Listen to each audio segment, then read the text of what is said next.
আজকে যেহেতু বৃহস্পতিবার, তো বৃহস্পতিবারে একটু পুজো দিতেও লেট হয়। আজকে 2 সপ্তাহ ধরে তো আমি বৃহস্পতিবারে ঘট বসাচ্ছি। লেট হয় মানে কি, একটু মানে সময় লাগে আর কি। তো সকালবেলা তো অক্ষয় পাপাকে বলেছিলাম একটা পান নিয়ে আসো, আর ওর কাছে খোলাও 2 টাকাই ছিল। তো ওই 2 টাকা দিয়ে একটা পান, ওই মানে আমাদের সামনে একটা দোকান আছে সেখান থেকে নিয়ে এসেছে, তারপর পুজো টুজো দিলাম। নমস্কার বন্ধুরা, পিডি ফ্যামিলি ব্লগে তোমাদের সবাইকে অনেক অনেক স্বাগত জানিয়ে ভিডিওটা শুরু করছি। ছোট ছোট বলছে কাকা কাকা, বাবা কাকা। হ্যাঁ, নতুন কথা বলা শিখছে, তো তার জন্য। আর আজকে ভিডিওটা এখন থেকে স্টার্ট করছি। এখন বাজে মানে প্রায় 12টাই বাজবেই। এত দেরি হয়েছে কারণ কি, মানে কালকের যে ভিডিওটা এডিট করে রেখেছিলাম সেই ভিডিওটা এই মাত্র আমি পোস্ট করেছি। সকাল থেকে 5-6 বারটা বেশি হবে, 7 বার মতো হবে। মানে এডিট করি সেভ করি, কিন্তু কিসের জন্য যে কেটে দিচ্ছে আমি এখন পর্যন্ত বুঝতে পারলাম না। আর তারপরে দেখছি যে ওয়াইটি স্টুডিওতে গিয়ে দেখছি যে কাপড় ধুচ্ছিলাম সেই জায়গাটুকু মানে কেটে দিচ্ছে, কিন্তু কাপড় ধোয়ার জায়গাটুকে মানে আমি কোনো কিছু এরকম কিছুই দেখতে পাচ্ছিলাম না। বারবার দেখছিলাম কিন্তু কিছুই এরকম দেখতে পাচ্ছিলাম না যে কেটে দেবে, কিন্তু তাও কী করবো, উপায় নেই। তো তারপরে আমি আবার ওই কাপড় ধোয়ার ভিডিওটাকেও মানে কেটে তারপর আবার এডিট করে সেভ করে এই জাস্ট পোস্ট করলাম। তো তার জন্য কিন্তু ভিডিও মানে এখন শুরু করাটা একদম লেট। মানে ইউটিউব থেকে কখন কি করে দেয়, কখন কি কেটে দেয়, কোনো কিছুই বোঝা যায় না, একদম কিছুই বোঝা যায় না। কখনো একদম মানে অনেক ধরনের ভিডিও পোস্ট করলেও কোনো কিছু হয় না, আর কখনো একদম ভালো ভিডিও পোস্ট করলেও ওরা মানে রিমুভ করে দেয়। একদম বোঝাটা অনেক মুশকিল যে কি করব। তো সকালে তো সব কাজবার সেরেছি, আর সকালে আজকে পাস্তা করেছিলাম। তো পাস্তা ছেলে খেয়েও গেছে, টিফিনেও নিয়ে গেছে, আর আমাদেরও সকালে খাওয়া দাওয়া হয়েছে। আর আমি এখন কিন্তু আবার ঠান্ডা ভাত কয়টা ছিল সেটাও খেয়েছি। আর আবার ছেলেকে স্কুলে আনতে যাব, আর পুজো টুজো দেওয়া সব কিছুই আমার কমপ্লিট হয়ে গেছে। আর এদিকে এখন ছোটো সোনাকে নিয়ে বসে আছি, ও মানে খেলছে আর কি। ছোটো সোনাকে ঘুম পাড়ানোর তখন থেকে চেষ্টা করছে, ও কিন্তু ঘুমাচ্ছেই না, অনেকক্ষণ হয়ে গেছে। আর অন্যদিন কিন্তু 10:30 11টাতে ঘুমিয়ে যায়, আর এখনও আজকে ঘুমানো হয়নি। এদিকে আও কাকা কয়ে তো কাকা কাকা গো, হ্যাঁ আবার কো কাকা কো, কাকা কাকা করছে। তো এখনও কিন্তু মা কওয়া শিখেনি, আবার মাঝে মধ্যে কয় কখনো কখনো একদম যে জুড়ে মানে একদম অনেক জুড়ে করে মা কয়, আবার কাকা মানে কাকাটাই বেশি, কাকা পাপা এই, আর অন্য কোনো কিছু মানে এখনো বলতে পারে না, শিখেনি এখনো।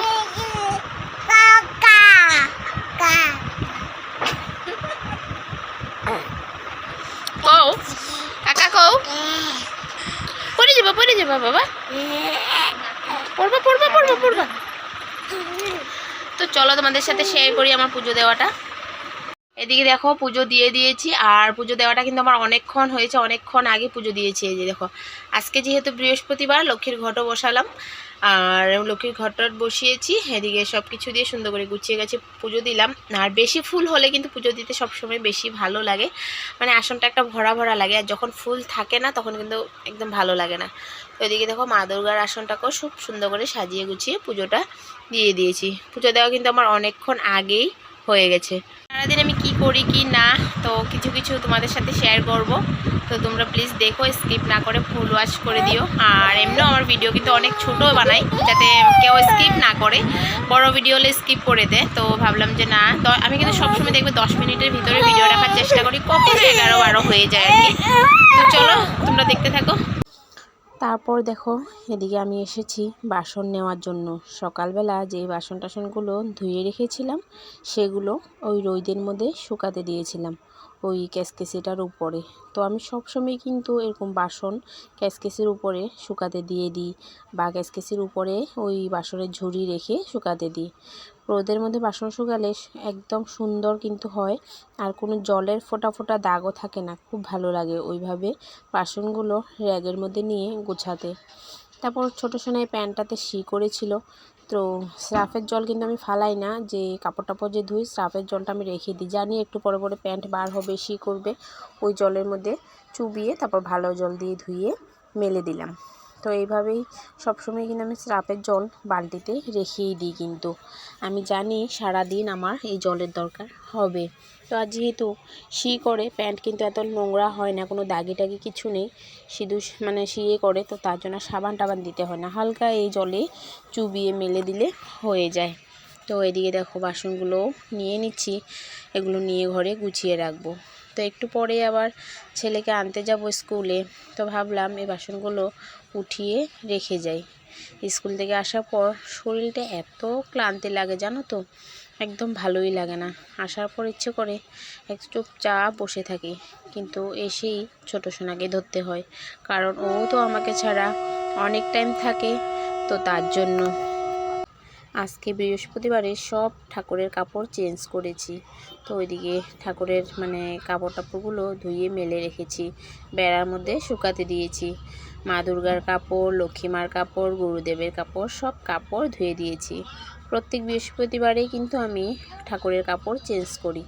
তো সকালবেলা কাপড় ধুয়ে দিয়েছিলাম, দেখো শুকিয়েও গেছে। তো ভাবলাম স্কুলে যাওয়ার আগে আমি আমার এই কাজগুলো করে রেখে যাই। তো বাসনও ঢুকালাম, এখন কাপড়গুলো ঢুকিয়ে রেখেছি। ভাঁজ করিনি কিন্তু কাপড়গুলা, এসে ভাঁজ করব।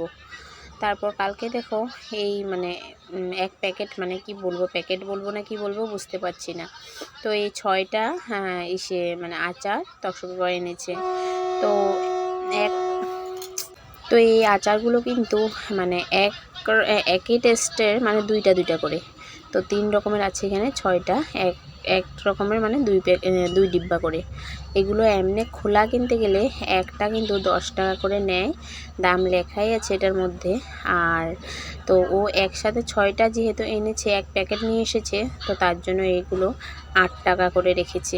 তো এই প্যাকেটটা আজকে এই ডিব্বাটা খুলেছি সকালবেলা, তো অক্ষয় পাপাকে টিফিনে দিয়েছি। আর এটা কিন্তু খেতে বেশ ভালোই, টেস্টটা খুব ভালো, আমি মুখে দিয়ে দেখেছিলাম, ভালো লেগেছে। আর এই যে আচারের কৌটাটা দেখো ভেঙে গেছে, তো কবে ভেঙেছে আমি কিন্তু জানি না। আজকে খুলে দেখলাম, মানে এটার মুখাটা খোলার সাথে সাথে দেখি সে মানে কাচের টুকরা ভিতরে পড়ে গেছে। তো এগুলোকে বাইর করে রাখছি, ডিব্বাটা ফেলে দেব, আর আচারগুলো অন্য একটা কৌটোতে ভরে রাখবো। অনেক দিনের কিন্তু আচারটা, প্রায় 7-8 মাস হয়ে গেছে। তো ভাবলাম না, এখান থেকে একটু আচার নিই, একটু খেয়ে নিই। যেহেতু ঘুম ঘুম পাচ্ছিলো, আর এখন যদি ঘুমিয়ে যাই স্কুলে আর যেতে হবে না, আর মানে অনেকটা লেট হয়ে যাবে, তো এই টাইমে আর ঘুমানো হবে না। তো ভাবলাম একটু বসে আচার খাই, আমার যাকেও একটু দিই। তো সেটা ভেবেই কিন্তু আচার নিয়ে নিচ্ছি। আর এটা হলো গিয়ে বগরির আচার, দেখে তোমরা বুঝতেই পারছো নিশ্চয়। তো আচারটা অনেক দিনের, তো তার জন্য একদম কালো কালো হয়ে গেছে, কিন্তু খারাপ হয়নি। মানে গুড় দিয়ে বানানো আচার, খেতেও কিন্তু দারুণ টেস্ট, সত্যি সব গুটি টুটি দিয়ে বানানো হয়েছিল, অনেক ভালো লেগেছে, খেয়ে কিন্তু বেশ ভালো লেগেছে। তো আমি দেখো চামচে উঠাতেই পারছিলাম না। তো দেখো বন্ধুরা, ঘরে বাকি সব কাজ টাজ যা ছিল সব কিছু করেছি, করে টোরে এখন বার হয়ে চলে যাচ্ছি স্কুলের দিকে। এখন 1টা বাজে পার হয়ে গেছে, তো 1:45 ছেলে ছুটি দেবে। তো 5-10 মিনিট একে মানে আগে যেয়ে পেয়ে যাব, কারণ কি আগে পেয়ে যাওয়াটা অনেক দরকার, না হলে ও একাই বার হয়ে চলে আসে। তো ওদের স্কুলে কিন্তু এত একটা ভালো করে দেখেও না যে কোন বাচ্চা চলে যাচ্ছে, কোন বাচ্চা আছে, এই অবস্থা। তো তার জন্য ছেলের ভয়ে ভয়ে একটু তাড়াতাড়ি করেই আমি যাই। আর এখনও যাচ্ছি, আর ডাব্বার নিচে দিয়ে, যে দেখো ডাব্বা, এই যে ডাব্বার নিচে দিয়ে পার হয়ে এসেছি না, তো আমি একদম মানে হাঁপিয়ে গেছি। তো যাচ্ছি এখন, আর আবার এসে তোমাদের সাথে কথা হবে। ঘরে জানো তো অনেক কাজ থাকে, এত কাজের মাঝে কখনো কখনো ভিডিও আমি অনও করতে পারি না, অন করার সময়ই পাই না, এই একটা ব্যাপার। তো চলো যাওয়া যাক। স্কুল থেকে এসে দেখো ছেলের জন্য ভাত বেড়ে নিচ্ছি। আর এখন মানে অনেক টাইম কিন্তু লাইনও ছিল না, তখন লাইন এসেছে, এখন ভাত দিচ্ছি। গরমের মধ্যে এসে দেখবে ওই গরমে এরকম লাইন ছাড়া বসে ভাত খেতে ভালো লাগে না, ফ্যানের নিচে দুটো ভাত খেতেও অনেক শান্তি মনে হয়। তো সয়াবিনের তরকারির থেকে শুধু মানে সয়াবিনগুলো বেছে বেছে দিয়ে দিয়েছি, কলা আর আলু কিছুই দিইনি। তো বসে পড়েছে খাওয়ার জন্য, আর সাইডে একটু আচারও দিয়ে দিয়েছি। তো খাওয়া দাওয়া শেষ করেছে, তারপর আমিও খেয়েছি, ছোটো সোনাকেও খাইয়ে দিয়েছি। খাইয়ে টাইয়ে এখন চলে এসেছি বাসন ধোয়ার জন্য। এই বাসনগুলো ধুয়ে টুয়ে আবার ওইভাবে করে রেখে দেব, আবার জল ঝরে গেলে সন্ধ্যাবেলা সবগুলো নিয়ে যাব। তো টিফিনটাও ব্যাগের থেকে বার করে এনেছি। সব সময় কিন্তু জানো তো টিফিনটা ব্যাগে থেকে যায়, আমি একদম ভুলে যাই। পরে রাতের বেলা মনে হয় যে টিফিন তো ধোয়া হয়নি, সকালে আবার কিভাবে টিফিন নেবে। বা সকালেও ধোয়া যায়, কিন্তু তাও ধুয়ে টুয়ে জল টল ঝরিয়ে রাখলে ভালো। তো তারপর দেখো বাসন টাসন মানে মাজা হয়ে গেছে, মা এখন ধুয়ে নিচ্ছি। আর এইভাবেই করেই কিন্তু সারাদিন একের পর এক আমাদের কাজ থাকে।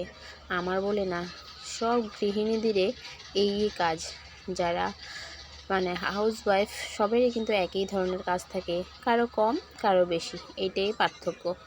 আর না হলে কিন্তু সবাই রান্না বান্না খাওয়া দাওয়া ধোয়া এই আমাদের নিয়ে সারাদিন ব্যস্ত থাকি আমরা। সত্যি কাজ করতে করতে কখনো কখনো শরীরে ক্লান্ত ভাবই এসে যায়। তো সন্ধ্যাবেলা তক্সি পাপা কাজের থেকে এসেছে, তো টিফিনগুলো বারটার করে ব্যাগটা রাখলাম। আর আসার টাইমে নিয়ে এসেছিল ক্রিম বন আর চা করেছি, তো সবাইকে দিয়েছি, মাদেরকেও দিয়ে দিয়েছি ওদেরকে। আর আমাদের জন্য এই যে চা করলাম। আর ক্রিম বনটা সত্যি ক্রিম, ভিতরে একদম ক্রিম ভরানো থাকে। তো চা করলাম, আমিও খাচ্ছি। ছোটো সোনাকে একটু ছিঁড়ে বন দিলাম হাতে। তো আজকের ব্লগ ভিডিওটা কেমন লেগেছে কমেন্টে অবশ্যই জানিও। আজ তবে আসি, টাটা।